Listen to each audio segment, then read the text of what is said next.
Estamos en el mes de la hipertensión arterial y hoy nos vamos a referir fundamentalmente a la relación que hay entre hipertensión arterial, síndrome metabólico y diabetes.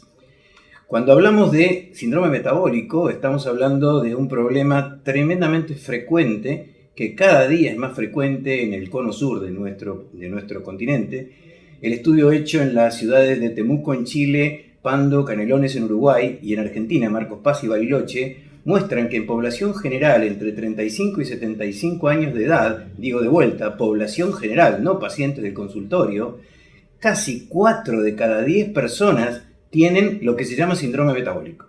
¿Qué es esto? Que es tener obesidad abdominal, o sea, un perímetro de cintura mayor de 90 centímetros en el hombre, 94 en el hombre, 88 en la mujer, que es lo que consideramos dentro de la Asociación Latinoamericana de Diabetes, dentro de la etnia de América Latina, más 2 de los 4 factores de riesgo que acompañan este clúster, este racimo que es el síndrome metabólico, que son hipertensión arterial, hiperglucemia en ayunas por encima de 110 sin que necesariamente todavía el paciente tenga diabetes, HDL, colesterol bajo y aumento de triglicéridos. Contener el perímetro de cintura por encima de estos valores en hombre y en mujer y por lo menos 2 de estos 4 factores de riesgo, ya estamos hablando de síndrome metabólico.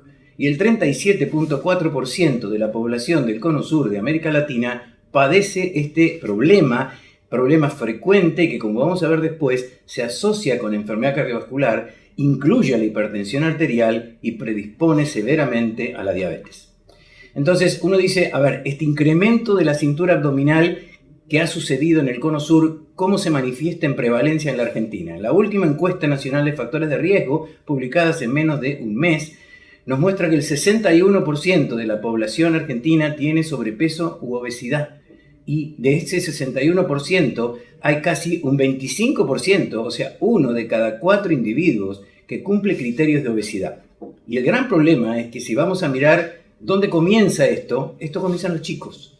Y cada vez tenemos más obesidad infantil. El día tiene 24 horas, las papas fritas cada vez vienen en porciones más grandes y las pantallas que usan nuestros hijos y nuestros nietos son cada vez más gigantes en cuanto a lo lúdico. Se usa menos la pelota, se usa menos la bicicleta y entonces, como no podemos estirar el día, comemos mal y no hacemos actividad física. Esto que en los adultos lo vemos cotidianamente ya llegó a los chicos y hoy tenemos chicos que tienen sobrepeso y obesidad en proporciones cada vez mayores. Por supuesto que esto va a predisponer a que los adultos padezcan diabetes. ¿Por qué? Porque son primos hermanos y van asociados la insulinoresistencia con la obesidad y con la diabetes mellitus, y esto predispone a la principal causa de muerte que tenemos en América Latina y en Argentina, dentro de América Latina, que son las enfermedades cardiovasculares. Entonces, ¿qué relación hay entre peso, alimentación e hipertensión arterial? Bueno, la relación es muy importante, tanto que en pacientes con sobrepeso y obesidad, no es solamente que hay que tratarlos con fármacos, sino que el solo hecho de perder peso, y estamos hablando de perder entre un 8 y un 10% del peso corporal, que en un individuo de 70, 80 kilos estaríamos hablando de perder alrededor de 7 a 10 kilos, solo eso baja la presión arterial alrededor de unos 6 milímetros de mercurio de la presión arterial sistólica, como cualquier medicamento. O sea que en realidad la hipertensión puede ser una condición reversible si en el individuo obeso logramos que baje de peso. ¿Por qué esto? Porque tenemos que tener una alimentación adecuada. Y la alimentación que tenemos es terriblemente inadecuada si uno la compara con cómo venimos preparados de fábrica en el hombre paleolítico. El hombre paleolítico lo primero que hacía era comer de todo, porque lo que el organismo está preparado es para la falta, no para el exceso. Y estaba preparado para comer de todo lo que había. Cuando había para comer un animal, cazaba y se comía un animal. Cuando había para comer hierbas y frutas y verduras, comía frutas y verduras. Es omnívoro, comía lo que podía. Y lo que más importante hacíamos para comer era gastar calorías. Hoy la única manera que tenemos de comer, los que comemos, es con delivery. Ni siquiera gastando calorías. Nos traen la comida hasta el plato, con lo cual no gastamos calorías ni siquiera para cortar, más que para cortar la comida. Y entonces uno dice, a ver, hay mucha diferencia entre lo que el hombre del paleolítico tardío comía y lo que comemos nosotros. Y el gran mito tiene que ver con los hidratos de carbono, con los azúcares. Bueno, resulta que la proporción de azúcares que comía el hombre paleolítico tardío y la nuestra es exactamente la misma. La diferencia es lo que se llama el contenido de índice glucémico que tenían los alimentos que comían en el Paleolítico tardío, que eran todos hidratos de carbono complejos, almidones, versus lo que comemos nosotros, que son hidratos de carbono simples, hidratos de carbono refinados, que tienen un alto índice glucémico. Esto quiere decir que producen un gran pico de liberación de insulina del páncreas cada vez que nos alimentamos. Y esto está en relación con la cultura, pero también con los costos. Comer hidratos de carbono refinados es mucho más barato que comer frutas y verduras. Y la recomendación que hace la Organización Mundial de la Salud de comer por lo menos de 3 a 5 porciones de frutas y verduras por día, solo en el Cono Sur la cumple el 15% de la población. El 85% de la población tiene su dieta a base de hidratos de carbono refinados. Por lo cual, si sumamos a esto el sedentarismo, que en Argentina, en la encuesta nacional de factores de riesgo, el 65% de los argentinos no caminan siquiera 30 minutos 3 veces por semana, bueno, el combo que tenemos es que vamos a tener pancita, que vamos a tener hiperglucemia, que vamos a tener hipertensión y vamos a tener lo que tenemos, que es síndrome metabólico. Entonces, hablábamos del sedentarismo y la actividad física es el mejor aliado. ¿Por qué? Porque una de las cosas que suceden y que es la base del síndrome metabólico es la insulinoresistencia.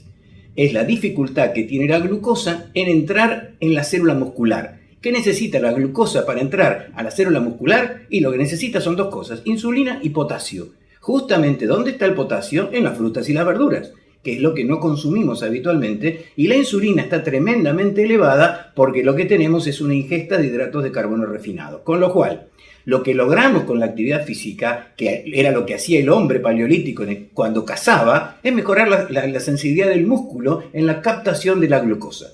Esto disminuye lo que llamamos la lipogénesis de alguna manera, porque ya tenemos glucosa que se está gastando en todo el ciclo metabólico a nivel muscular y se aumenta el gasto de energía perdiendo peso. Entonces el desafío es cambiar los hábitos del paciente. Yo sé que es difícil, porque me sucede a mí mismo, es difícil tener una práctica deportiva, uno no tiene tiempo para esto, pero uno sí puede tener tiempo para caminar. Y no necesariamente uno tiene que llegar con el auto hasta la cochera en el trabajo, o tiene que llegar con el colectivo hasta la parada que lo deja en la puerta del trabajo, o con el subte en el momento en que uno va a trabajar. Puede bajarse 3 paradas antes. Puede caminar 10 a 15 minutos, 20 minutos antes de ir al trabajo y a la salida del trabajo. Y si todos los días uno camina 30 cuadras por día, si todos los días, si uno no tiene insuficiencia cardíaca, sube escaleras, 2, 3, 4 pisos por escaleras, está incorporando la actividad física a las tareas cotidianas. Y esto es de alguna manera lo que hay que transmitir, de que es necesario que la actividad física esté incorporado en nuestra vida cotidiana, aunque no seamos deportistas. Este es el gráfico que muestra cómo está la situación en el Cono Sur.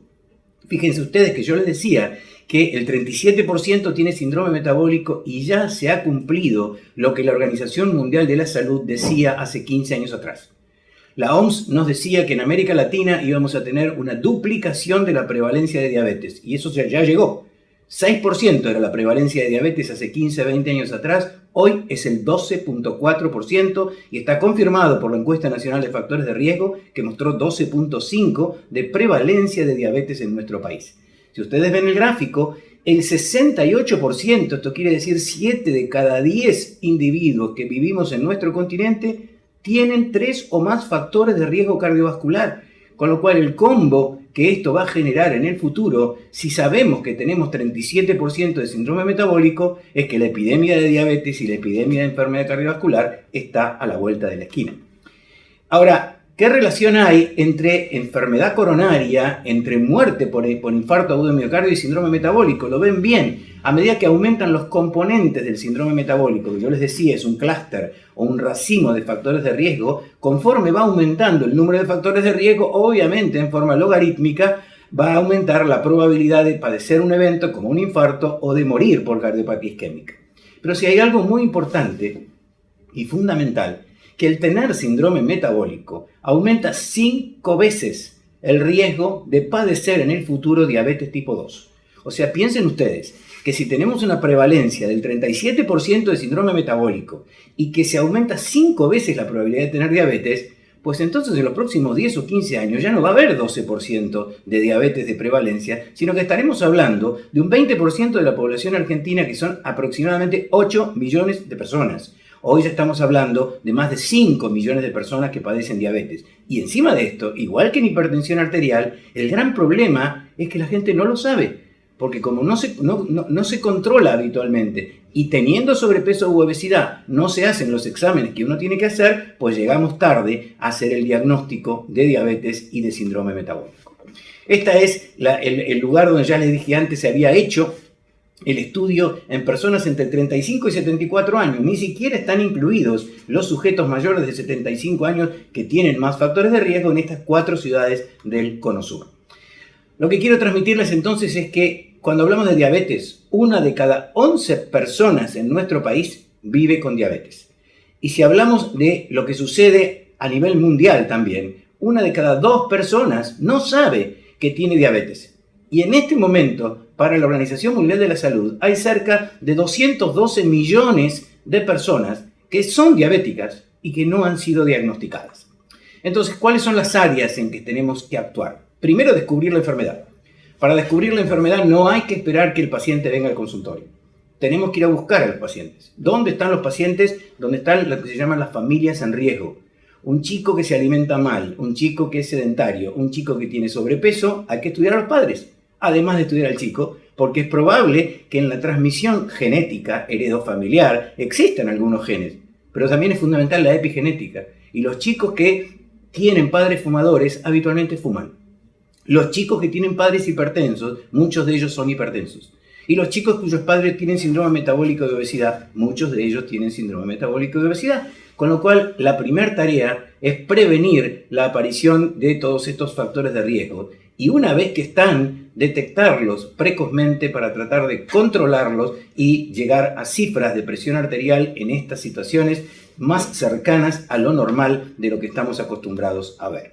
¿Por qué es esto? ¿Por qué es importante hacer diagnóstico precoz de diabetes? Primero, cuando hacemos diagnóstico de diabetes, ya los médicos sabemos que llegamos tarde. ¿Por qué? Porque se sabe que por lo menos han pasado entre 8 y 10 años de enfermedad absolutamente asintomática, silente, en el momento que estamos haciendo diagnóstico de diabetes. Y el gran problema que la diabetes es, en el mundo, la causa número 1 de ceguera. Es causa de insuficiencia renal y hoy es la primera causa de insuficiencia renal crónica e ingreso a diálisis en Argentina. Es causa de insuficiencia cardíaca, de enfermedad coronaria, de infarto agudo de miocardio y es causa de amputación no traumática en miembros inferiores, la primera causa. Y entonces yo les decía que la diabetes concierne a la familia, porque es fundamental, tanto en la prevención como cuando ya hacemos diagnóstico y en el control, que la familia esté involucrada. El diabético, el hipertenso, el paciente con síndrome metabólico tiene que sentirse incluido dentro de la familia y no ser el sujeto raro, no ser la oveja verde o la oveja negra o el perro verde, sino que tiene que haber un contorno familiar que lo contenga, un contorno familiar donde la alimentación saludable sea una alimentación para la familia, donde el recuerdo de tomar los medicamentos sea también una condición que concierne al grupo familiar. Y la hipertensión, en estos casos, uno tiene que decir, ¿cuándo tengo hipertensión arterial? Bueno, hipertensión arterial, por definición, es tener la presión arterial elevada por lo menos en 2 ocasiones cuando se va a la visita médica o en un monitoreo ambulatorio de presión arterial con cifras un poco más bajas, de 130-80 de 24 horas, o en el consultorio con 140-90 milímetros de mercurio. Y yo les decía que es fundamental porque es el principal factor de riesgo para enfermedades cardiovasculares, mucho más si uno padece síndrome metabólico y diabetes. Y por otra parte, es responsable de la principal causa de muerte, que es la enfermedad cardiovascular, que ocurre aproximadamente en el 30% de nuestra población.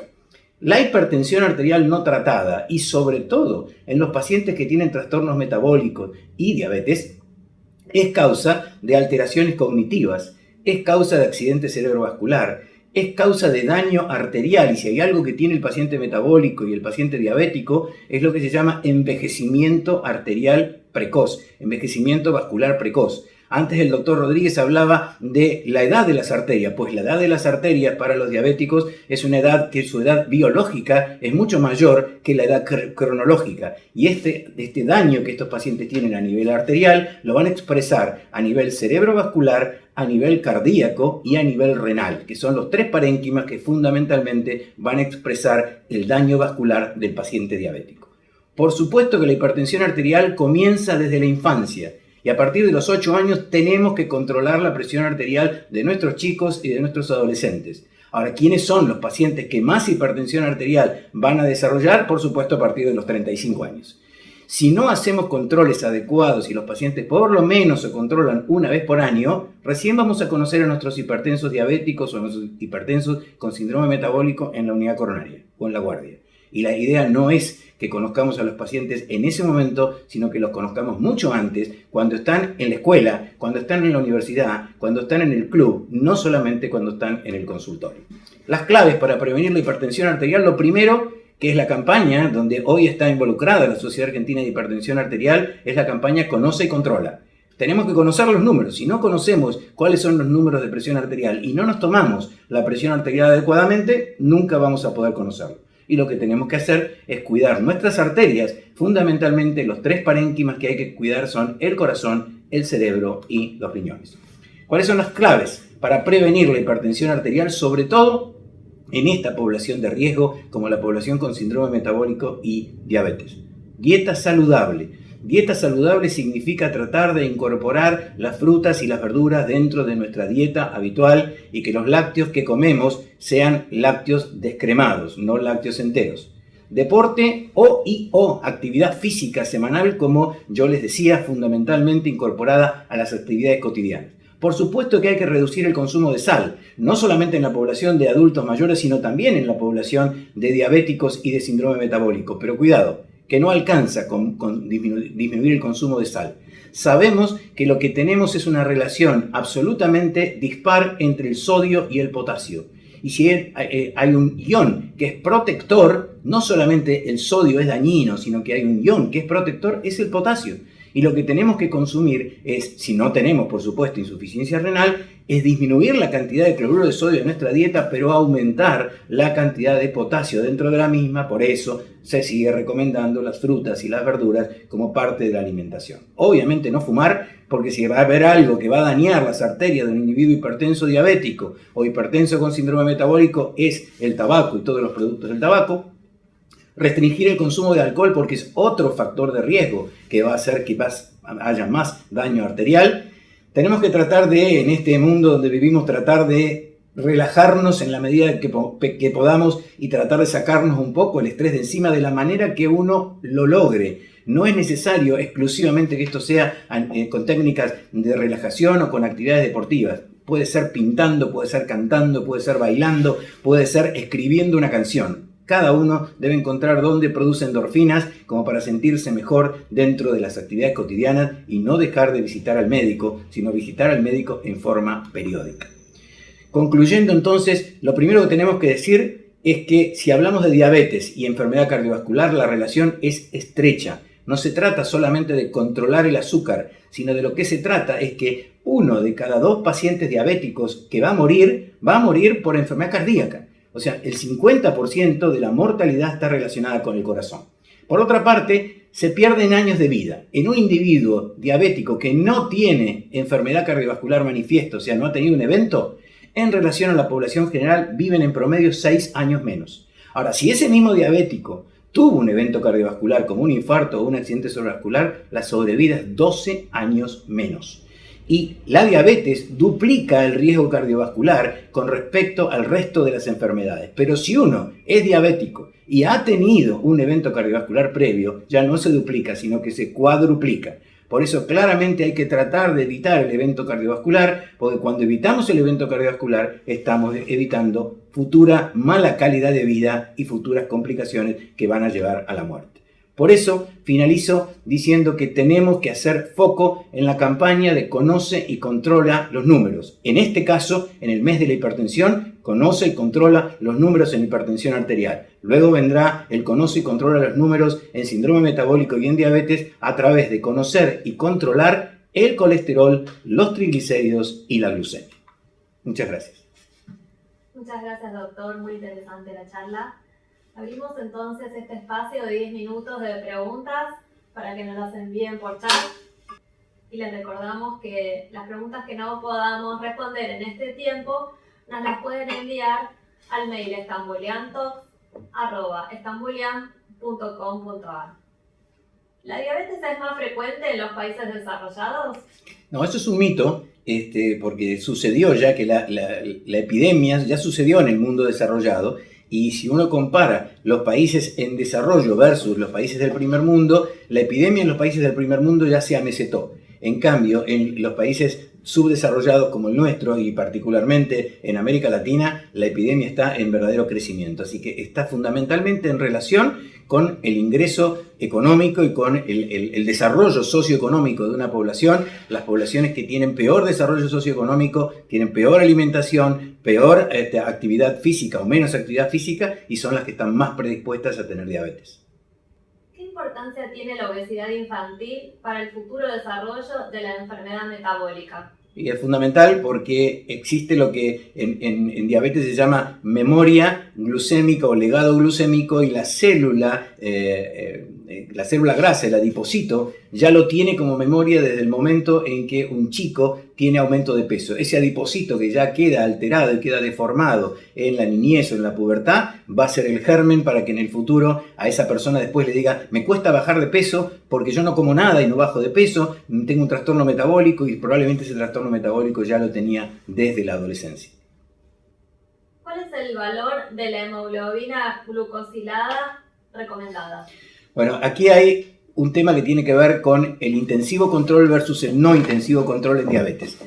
El valor que se toma habitualmente es 7%, y se toma 7% por un estudio epidemiológico, que es el estudio de San Antonio, que mostró claramente que por encima de 7%, un 1% por cada porcentual de encima de 7%, se incrementa el riesgo cardiovascular entre un 15 y un 20%. Por debajo de 7% la curva no es logarítmica, entonces se dice que por lo menos los diabéticos tienen que tener un 7% de hemoglobina glicosilada. Pero hay excepciones. Si hablamos de diabéticos, que son diabéticos vulnerables, que son los pacientes que son vulnerables a la hipoglucemia, que son aquellos que tienen largo tiempo de evolución de diabetes, 10, 12, 15 años, que son aquellos pacientes que son vasculares, que son aquellos pacientes ancianos, uno debe ser un poco más tolerante con los niveles de hemoglobina glicosilada, y se puede recomendar niveles de glicosilada alrededor de 7.5 y hasta 8%. Todo lo contrario, en pacientes jóvenes que no son vulnerables a la hipoglucemia y que tienen larga expectativa de vida, uno trata de llegar a cifras de 6,5, entre 6,5 y 7% de hemoglobina glicosilada. Así que no hay una regla general, siempre se trata de llegar a menos de 7%, pero en los individuos frágiles uno puede ser un poquito más tolerante, sobre todo basándose en dos estudios, que fueron el estudio ACCORD y el estudio BADT, que mostraron que el tratamiento intensivo en esa población no era beneficioso desde el punto de vista glucémico, porque inducía que esos pacientes tuvieran hipoglucemia. Muy importante. ¿Se pueden prevenir las complicaciones de la diabetes? Las complicaciones de la diabetes se pueden prevenir. Hay complicaciones que se llaman microvasculares y complicaciones macrovasculares. Sin lugar a dudas, las complicaciones microvasculares se pueden prevenir y tienen un componente relacionado con la glucotoxicidad y con la lipotoxicidad. O sea que el adecuado control glucémico, como ya lo mostró hace mucho tiempo en un estudio que es el DCCT y otro estudio que es el UKPDS, con el control glucémico podemos prevenir complicaciones microvasculares. Lo que no se podía hacer hasta ahora era prevención de enfermedad macrovascular. Y la única manera que teníamos de mejorar la condición macrovascular era con lo que se llama estrategia multifactorial. La estrategia multifactorial es un tratamiento no farmacológico adecuado de dieta saludable y actividad física fundamentalmente aeróbica, el bloqueo del sistema renina-angiotensina con medicamentos que se llaman inhibidores de enzima de conversión o antagonistas de los receptores de la angiotensina, metformina como primera droga en la mayor parte de estos pacientes diabéticos, estamos hablando de diabéticos tipo 2, y control lipídico. Todos los pacientes diabéticos requieren el uso de estatinas. En la medida que hablamos de esta estrategia multifactorial, podemos prevenir la enfermedad macrovascular. Y recientemente, en los últimos 5 años, se han demostrado que existen fármacos de dos familias diferentes, que son los fármacos llamados análogos del GLP-1 y fármacos que son los inhibidores del cotransportador SGLT2, que además nos han demostrado que se puede disminuir la mortalidad cardiovascular y la morbilidad cardiovascular en este grupo de población, sobre todo la hospitalización por insuficiencia cardíaca. Así que tenemos buenas noticias en el tratamiento del paciente diabético y vale la pena iniciar el tratamiento lo más precozmente posible para evitar las complicaciones. estamos llegando al tiempo, pero les recordamos que pueden enviarnos las consultas que queden a estambuliantalks@estambulian.com.ar. Tenemos tiempo para unas preguntas más. ¿Qué papel juega la enfermedad tiroidea en el síndrome metabólico? No, la enfermedad tiroides se asocia con síndrome metabólico, es una enfermedad muy frecuente, pero el hipotiroidismo fundamentalmente no forma parte del síndrome metabólico, no es un componente del síndrome metabólico. Sí es fundamental que antes de iniciar un tratamiento con estatinas, siempre pidamos una TSH, porque todos sabemos que el déficit de TSH y el hipotiroidismo pueden aumentar los niveles de colesterol, pero no tienen una asociación directa en cuanto a la complicación cardiovascular. ¿A partir de qué edad sugiere pedirle estudios a los niños para prevenir la diabetes? La prevención se hace a partir de los 8 años habitualmente, pero por supuesto que esto no es en todos los chicos. O sea, sin duda uno tiene que tener una glucemia a partir de los 18 años. Antes de los 18 años ya va a depender del pediatra y del entorno familiar. De vuelta, si es una familia de pacientes que tienen diabetes, o es una familia que el pediatra está viendo que tiene síndrome metabólico, o es una familia que tiene alteraciones cardiovasculares, bueno, entonces en ese caso seguramente va a haber que estudiar a los chicos en una forma más precoz. Pero esto no quiere decir que a todos los chicos hay que pedirle glucemia en forma rutinaria. Y en relación a esto también nos consultan, ¿la reducción de sal se recomienda en los niños?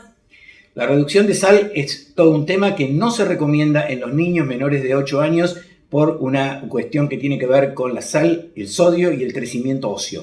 Entonces es necesario incorporar sal, pero es necesario siempre incorporarla con potasio. O sea, el concepto es que se puede comer con sal, pero siempre hay que comer con potasio y con la menor cantidad de sal posible. Si uno hace un análisis de orina para ver qué cantidad de sal estamos comiendo, y estamos comiendo aproximadamente entre 10 y 15 gramos de sal. Y lo que es necesario es entre 6 y 10 gramos. O sea que claramente si uno es hipertenso tiene que comer mucho menos que esto, pero en población general disminuir 1 gramo de sal hace que ya estemos disminuyendo la enfermedad cardiovascular. Entonces, no es que no tienen que comer con sal o sí tienen que comer con sal. Tienen que comer con una sal en forma equilibrada y tratar de incorporar. Los alimentos naturales no tienen sal. Entonces, si hay que agregarle sal, no se los agreguen en los alimentos naturales, sino que la sal ya está en la sal invisible de los alimentos que ya vienen procesados. Eso, en los chicos, por supuesto, culturalmente, estamos acostumbrados a que lo coman y no tienen por qué dejar de comerlo, pero tienen que incorporar frutas y verduras para tratar de incorporar potasio y contrabalancear el efecto del sodio.